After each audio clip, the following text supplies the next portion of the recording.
But first, hello, I'm John Bachkman. President Obama will announce his latest executive order to reform our nation's immigration system in just 5 hours. Democrats, including the current Senate Majority Leader, are trying to sell the president's plan as a win for families.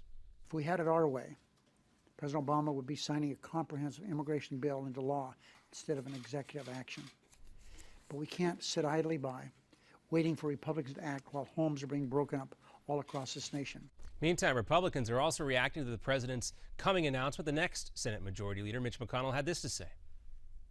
The action he's proposed would ignore the law, would reject the voice of the voters, and would impose new unfairness on law-abiding immigrants, all without solving the problem.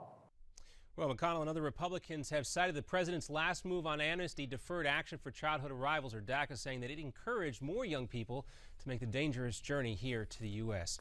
And when the president speaks tonight, you will see it right here live on Newsmax TV. Our special coverage starts at 8 p.m. I'll be hosting, joined by Rachel Campos, J.D. Hayworth, John Fun, and John Gizzi.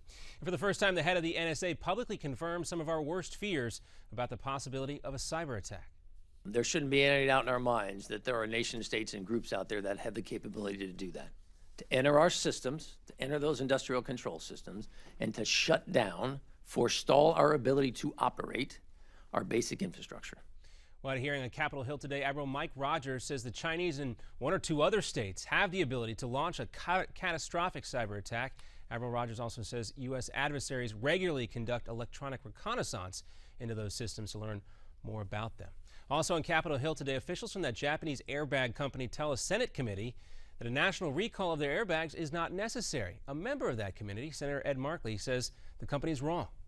It's very disturbing, I think, to any American family who has a vehicle with a Takata airbag to think that that's your position today after all that we have learned.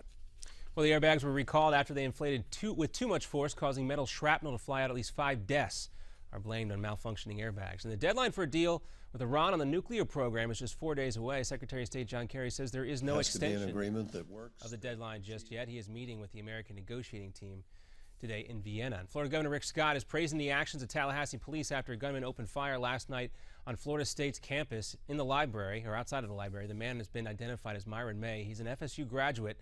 May left 3 students injured before he was shot and killed by police. 2 of the wounded students are in the hospital, 1 in critical condition. The 3rd was treated at the scene. No word yet on a possible motive. And U2 frontman Bono took a nasty spill in New York City on his bike earlier this week. Well, Bono broke his left arm in 6 places and fractured his eye socket and shoulder blade. Going to need some help for that, and the tour has been delayed. Another update for you in 30 minutes. Now back to the Steve Malzberg Show.